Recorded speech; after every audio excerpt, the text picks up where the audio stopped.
de nous rester fidèles. Bienvenue dans cet entretien. Les femmes subissent des violences de toutes formes et la lutte contre ces pratiques serait au centre de la politique publique pour les droits des femmes et des hommes. Mais il existe une autre forme de violence dont on parle peu, les violences au féminin. Et l'invité que nous recevons aujourd'hui en parle dans son ouvrage publié en février dernier. Madame Torel Touala Madiorfal raconte les violences faites aux femmes par les femmes. Elle est écrivaine et juriste, fondatrice du mouvement Rufisquel et co-fondatrice de l'Association pour l'émergence du leadership féminin, entrepreneur social. C'est un plaisir de vous recevoir sur ce plateau. Partagé. Madame Fall, les violences faites aux femmes est un sujet qui ne vous laisse pas indifférente. Comment analysez-vous cette situation de façon générale avant même de parler des violences au féminin ?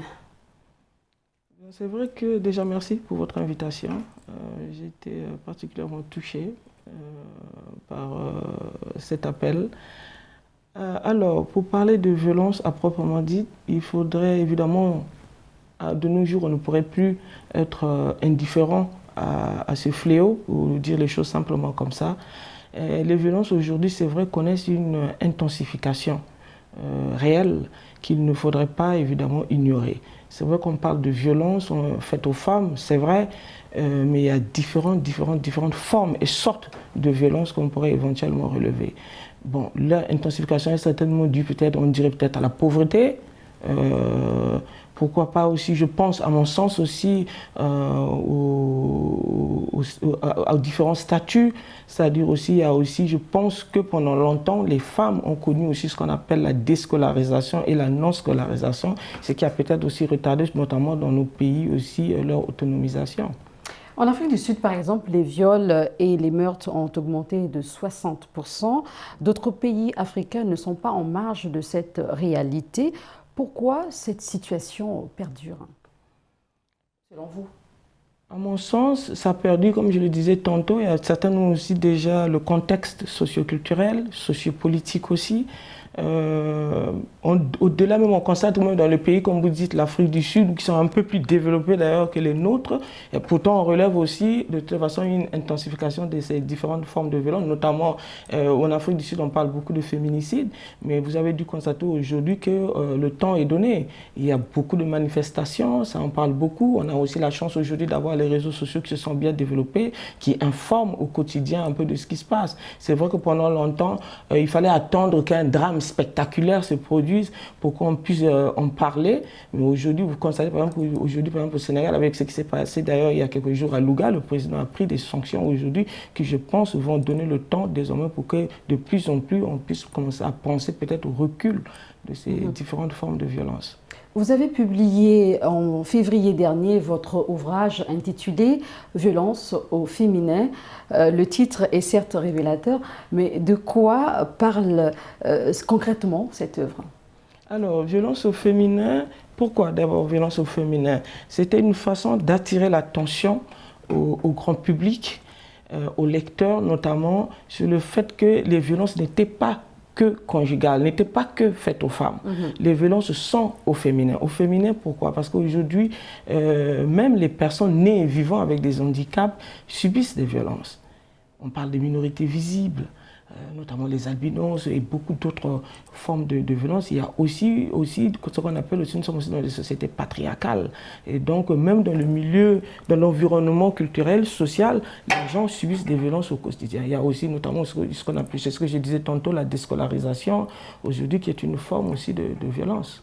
D'accord. Et c'était important pour vous de briser le silence à travers l'œuvre, votre œuvre. Apporter ma modeste contribution. Parce qu'au quotidien, justement, par rapport à mon modeste parcours, j'avais pu relever, au-delà des problèmes quotidiens, que les femmes traînaient beaucoup de tard. Et que parfois, c'était un frein pour elles d'aller de l'avant. Ça parle, ça venait me voir, ça me concertait, ça m'interpellait aussi. Après, je me suis dit, pourquoi pas choisir le format écrit. Écrit parce qu'il y a la postérité, ça reste, ça permet toujours d'aller jeter un coup d'œil. Contrairement, pendant longtemps, nos sociétés africaines avaient plutôt opté pour l'oral, ce qu'on appelait les contes. dans nos différents villages, pour dire les choses entre guillemets comme ça. Et donc, d'où en tout cas l'idée, en tout cas l'option écrite. Il existe plusieurs formes de violence, notamment celle au féminin. Et vous avez publié votre livre intitulé « Violence au féminin ». Est-ce que vous avez eu de bons retours? À ce jour, oui. Oui, parce que c'est vrai que c'était un nouveau concept. En tout cas dans notre environnement ici, au Sénégal notamment, parce que pour la première fois, on mettait un regard sur les femmes ordinaires. Ce n'était plus des faits divers comme ça, qu'on passait comme ça de façon panoramique, si vous voulez. Mais c'était tout d'un coup, c'était des femmes sans identité. Ce n'est pas des stars, on dit simplement les choses comme ça. Tout d'un coup, c'est elles qui se dévoilent, qui parlent de leur vécu. On se dit, mais tiens, ces femmes, donc, elles traînent aussi, elles portent énormément de fardeaux. D'accord. Et des femmes justement qui ont des blessures intérieures ont accepté de se dévoiler et vous ont autorisé à raconter leur histoire dans votre ouvrage. Qu'est-ce qui ressort concrètement de ces témoignages? Déjà, l'information. Personnellement, moi, ça m'a permis déjà de prendre connaissance de pas mal de choses que nous ignorons tous. Notamment, par exemple, le dernier témoignage, Vie volée, vie ambiguë, que nous avons intitulé comme ça, c'était pour la première fois, à ma grande honte d'ailleurs, en tant que mère, en tant que femme de mon âge, je l'ignorais totalement. Tout de suite, ça m'a interpellé. J'ai demandé à la maison d'édition que ce témoignage était important. Il fallait le poser parce que c'était un sujet d'actualité important qu'il fallait mettre sous la lumière. C'était une façon aussi de venir en aide à ces personnes vivant avec cette forme de handicap, de pouvoir accéder à des soins plus facilement, notamment, mais aussi de pouvoir aussi guérir leurs blessures internes et intérieures. Et que dit la loi sénégalaise concernant les violences au féminin? Bon, à ce jour, je pense que le Sénégal est en bonne voie. Déjà, le Sénégal est un pays qui a ratifié déjà la loi de Maputo en 2005, je crois, si j'ai les bonnes informations. Mais ensuite, aujourd'hui, il y a ce qu'on appelle aussi, depuis 2020, la loi sur la criminalisation du viol et de la pédophilie. Et donc, je pense que le Sénégal est vraiment en train d'hausser le temps, hein, notamment, il faut dire les choses comme ça, et de pouvoir, en tout cas, contribuer à l'élimination de toutes ces formes de violence. D'accord. Et tout à l'heure, vous avez dit qu'il y a des femmes qui ont accepté de témoigner. Et qu'est-ce qui a motivé justement ces femmes à vous livrer ces informations? Le premier témoignage qui m'avait été soumis, c'est le témoignage 3. C'est une dame, cette nuit-là, qui m'a appelé dans la nuit, parce que comme elle sait que je suis juriste, elle avait besoin d'aide. Sa fille venait de se faire violer. Tout d'un coup, les conditions étaient difficiles. C'est une femme déjà elle-même qui avait subi des violences, avec notamment dans son foyer. Elle avait subi déjà l'abandon. Elle avait déjà une fille qui est née avec un handicap, donc malade, et qui, en plus de ça, était victime de viol à 30 ans. Donc vous imaginez un peu, tout de suite, ça a touché évidemment ma sensibilité de femme et d'être humain. Et donc, je me suis dit, comment leur apporter de l'aide tout de suite? J'ai eu en tout cas l'inspiration de poser tout ça par écrit.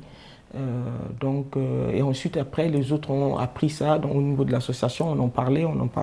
Et puis les autres aussi, deux, ont décidé elles aussi de poser leur témoignage. Mais les 8 témoignages ont été choisis évidemment en fonction de l'actualité. C'était une façon aussi de pouvoir enfin dire non à ces différentes formes de violence. Vous êtes écrivaine, juriste et fondatrice du mouvement Rufisquel et cofondatrice de l'association pour l'émergence du leadership féminin entrepreneur social. Menez-vous des activités pour sensibiliser les femmes contre les violences au féminin? Oui, bien entendu. À ce jour, déjà, il y a eu beaucoup d'événements que nous avons organisés, notamment sur la sensibilisation. Mais ensuite aussi, nous avons convaincu les femmes d'opter pour les formations que nous leur faisons bénéficier. Et donc ces formations aujourd'hui ont abouti à ce qu'on appelle aujourd'hui l'autonomisation. Et pour la plupart, elles sont en train d'entreprendre, elles ont initié des projets, soit sur fonds propres, ou bien elles ont eu à bénéficier aussi des financements privés ou des financements de l'État. Madame Torel Souala Madior Fall, nous sommes arrivés à la fin de cet entretien. C'est un plaisir de vous recevoir sur ce plateau. Je rappelle juste que vous êtes écrivaine et juriste. C'est un plaisir. Mais c'est moi. Merci pour votre invitation. C'est la fin de cet entretien. Merci de l'avoir suivi et bonne suite de programme sur Média.